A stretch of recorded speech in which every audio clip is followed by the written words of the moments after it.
Welcome to Dig It, a real estate podcast by Hubbell Realty Company.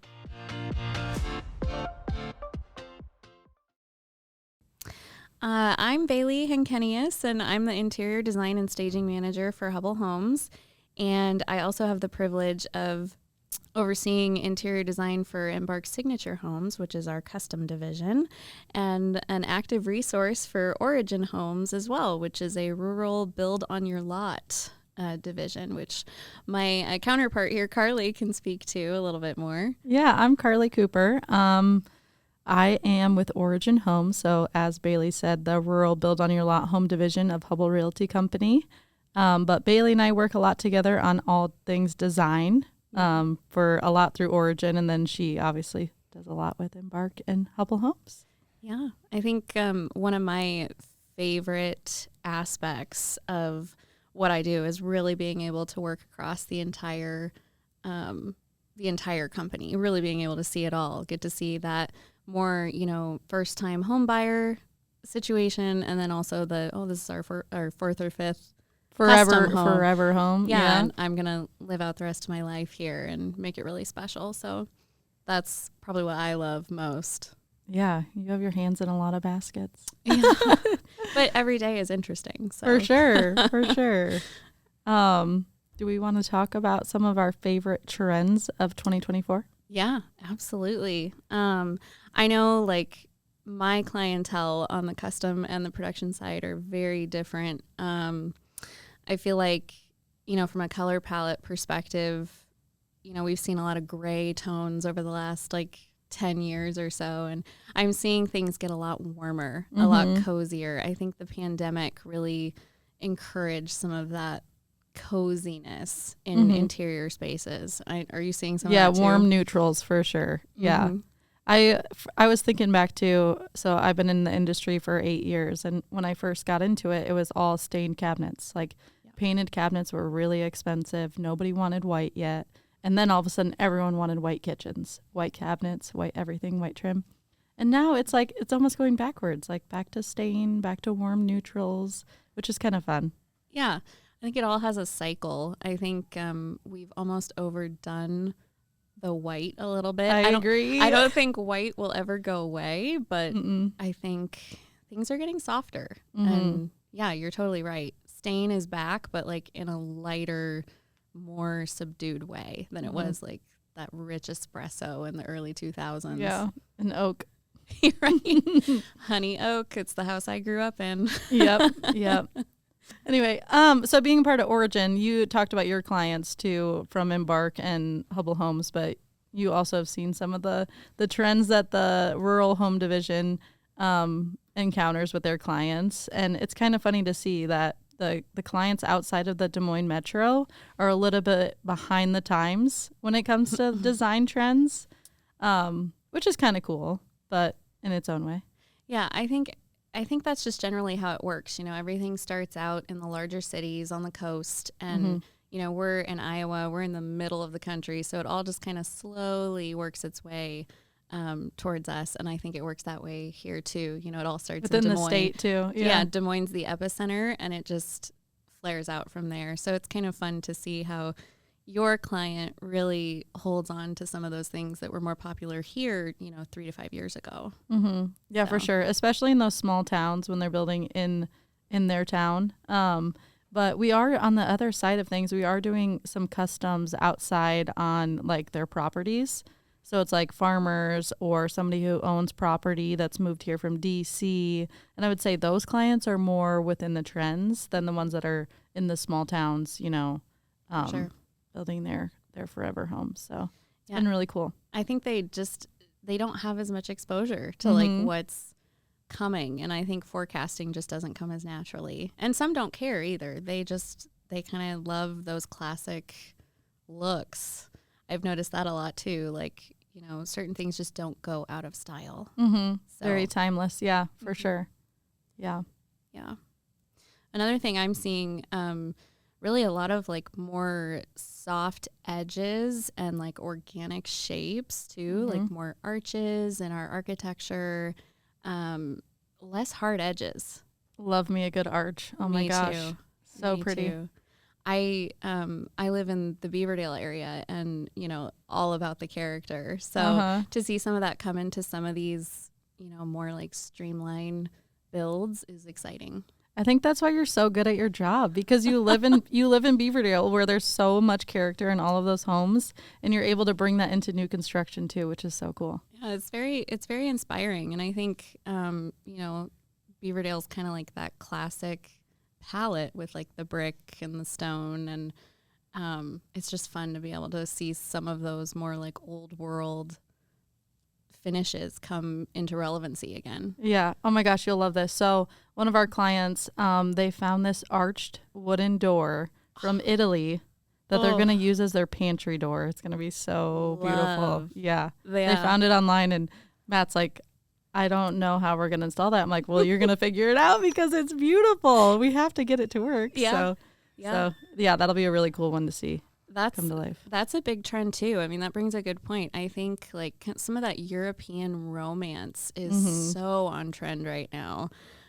French countryside, that's influencing a lot of things, I feel like, in the home building industry and in fashion too. But yeah. You know more about fashion than me. It all blends together. I feel like it starts in the fashion industry, and it just kind of works its way into interior design. They really are connected in a lot of ways.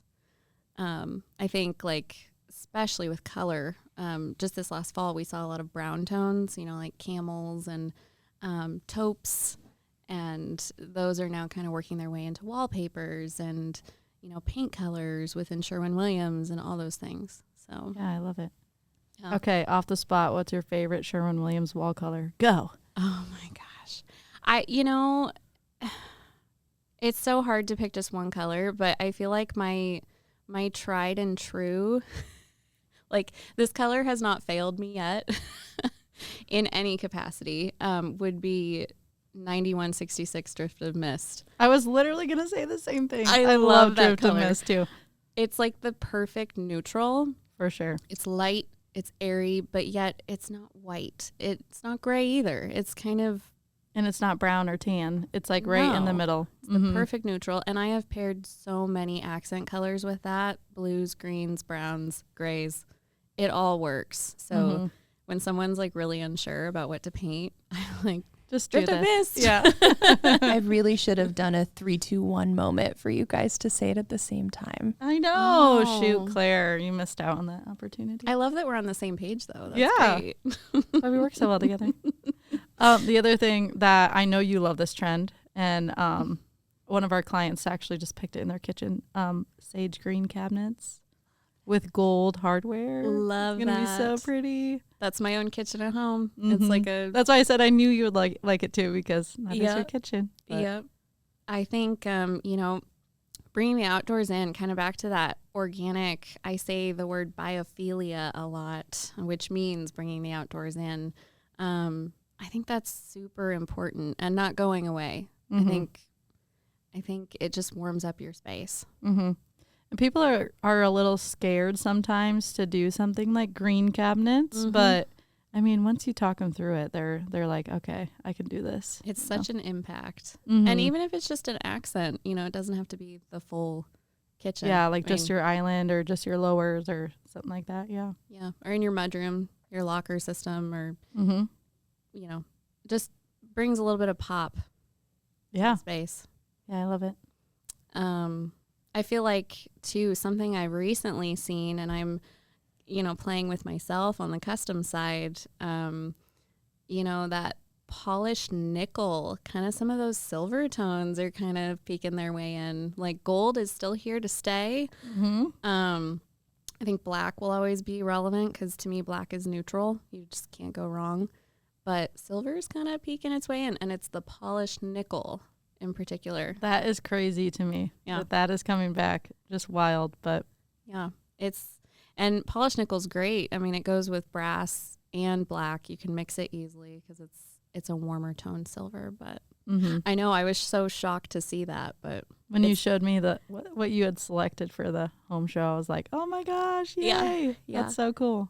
Planning to layer some of that in there. Just, try it out. Yeah. It's intriguing me. I'm feeling inspired by it. Cool. So. Another thing I saw you do in another home that I was like, that is really cool, was carrying the carrying the quartz countertop into the backsplash. That is just so timeless, so pretty, so sharp. Yep. Yeah, that's become very relevant, I feel like, for us, especially like in the last year.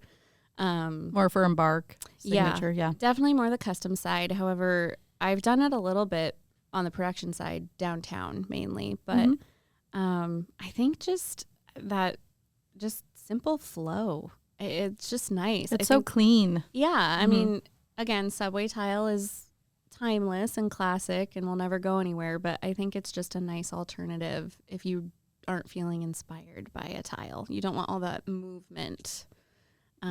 Very elegant. I'm going to be honest, I'm over subway tile. Yeah, I think I've never really been a fan. I just think it's so blah. You might as well just leave it drywall. Like, let's do something cool on your backsplash, but it's probably been a little overdone. I think for sure. I think, one subway tile leads to another. Like, that's half the tile market, though. True. So, but yeah, I'm loving figuring out new ways to apply finish to kitchens. Just keep things fresh. Yeah. So a lot of stuff I'm seeing too, being part of Origin, is a lot of our clients, when they're looking at the footprint, they care more about what's inside the home than making it big. So better, not bigger. And I think that we, as Origin, we really strive on that. Like, okay, let's make efficient square footage, but make it absolutely beautiful on the inside and have so much character, and make the outside space like great for entertaining and all that kind of stuff, so that people are using their money towards what actually matters in the home. Oh, yeah. And like taking advantage of every square foot they can. I think the market has really pushed people into that in a lot of ways, because I think some of it's generational too, because I think we don't necessarily need these larger homes, but we want them to be nice. I think finishes are more elevated today than they were 20 years ago. Yeah, absolutely. I hear that from, like my folks all the time. They'll say like, oh, that didn't matter as much when we were your age. And right. I think we've found ways to make things look good for less. So, which I love that. I love that people care and are investing their money into making their home special. Right. And a lot of our clients are like, okay, I have 40 acres. I'm not going to spend my time in my house. Like, we want a space outside that we can enjoy that's off of the house, where we can grill and have an outdoor kitchen, entertaining space, that kind of thing. Like, that's what's important to people. Yeah. Not having a huge square footage for their home. Right. So yeah, that's been really cool and really fun. Absolutely. I agree. What else? Oh, another one. This is another big trend that we're seeing. A lot of people, when they're building their forever homes, they want it to be an aging in place. So a lot of our clients are like, okay, we want the wider doorways. We want a zero entry so that if we're in a wheelchair someday, we can still get in our home, or that kind of thing, which is really nice to be able to give that to people. Oh, yeah. I think it's good. I feel like it really doesn't matter what your lifestyle is, we are able to accommodate that. I feel like across the entire company. So it's nice to be able to offer homes to anyone from that sense. Yeah. I think buyers sometimes come into home building with a little bit of anxiety, not knowing if they can have some of those things and age in place, because it's important. Yeah, and a lot of people too are just taking the basements out too. Just let's do a slab on grade and call it good. And I'm just like, we're in Iowa. You're okay with that? But what about like tornadoes? Yeah. But they're like, what are the chances? And I'm like, okay, you're probably right. Yeah, very true. So the smaller footprint homes. So a lot of people are going towards more of a slab on grade or townhomes. But what I've seen too in small communities outside of the metro, Manning, for example, they're going to be doing what's called a pocket neighborhood. Are you familiar with that? Not as much. So it's actually a really cool concept. So there's 2 rows of homes. All of the front porches actually face the middle.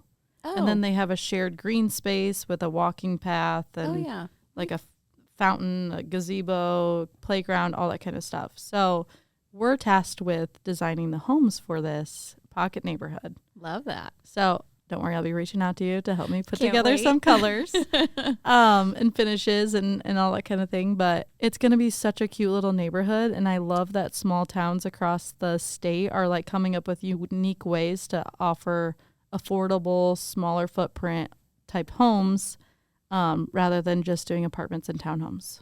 Yeah. Super unique. Yeah, no, I think that is a nice way to create a community For sense sure. in a smaller area, which I love. I think it's just going to be a little bit more quaint than just, your typical streets. Right. So one of my other favorite trends right now, this is going to be 2 parts. So texture is huge, textural dimension within a space.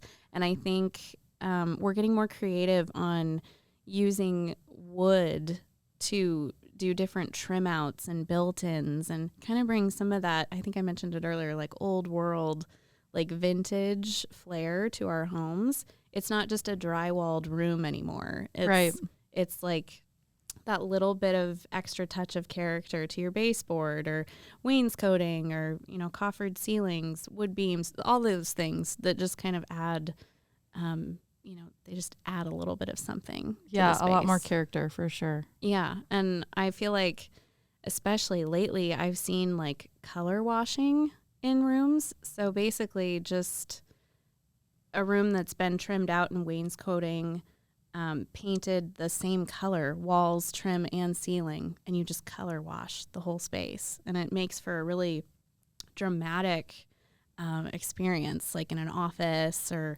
a bedroom or a sitting room, any of those things. I don't know if you've ever had clients really ask for that on your end, but I feel like it's coming. I haven't, but that sounds absolutely beautiful. Yeah. And, I really like when people take their offices. It seems like home offices are a perfect spot to do that, where you can add in built-ins or do some sort of texturing or a cool light fixture or stuff like that. So that's been a really cool spot. I think that people like to go out of the box a little bit more. Oh, yeah. I think when someone wants to be more playful or on the edge, the office is the way to go. For sure.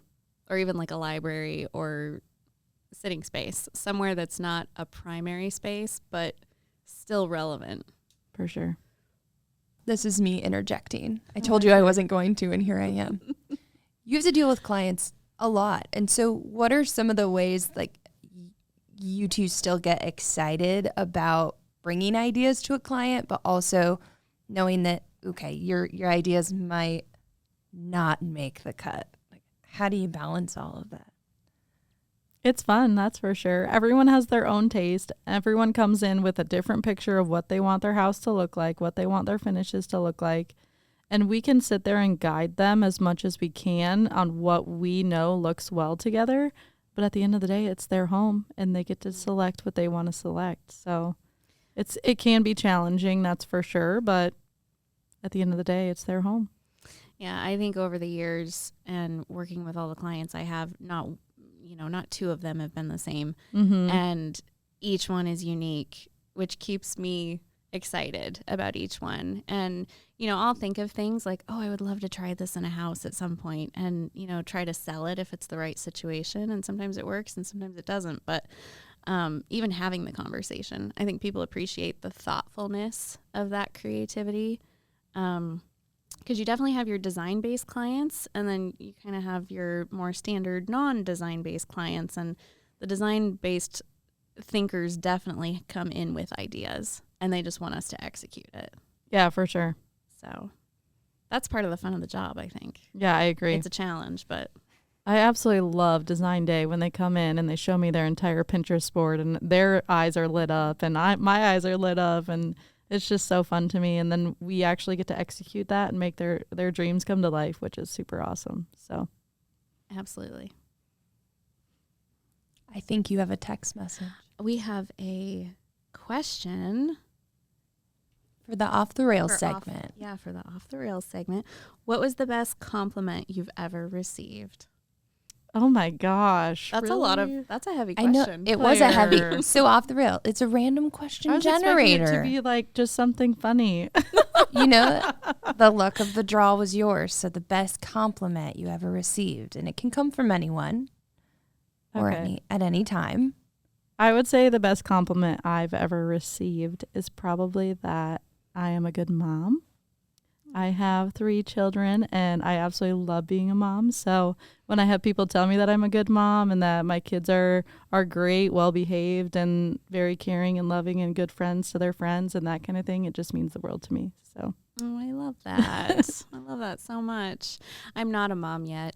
Hope to be someday, but I feel like some of the best compliments I've ever received have been from my clients. I mean, and you've given me a compliment just during this segment, like just being a good designer and having that eye and knowing how to take care of people and create for them and, create a space that they can build memories in. And I've heard very kind words of that nature from clients over the years that just validates why I'm doing what I'm doing every day. yeah, I love that. Yeah. Sure. Makes it all worth it. It does. And working with you. Yeah, it's fun. I love coming to work every day. We have the best job. Mm-hmm. It doesn't feel like work most of the time. No, sometimes it does. Yes. But But it fills my cup every day. mine too.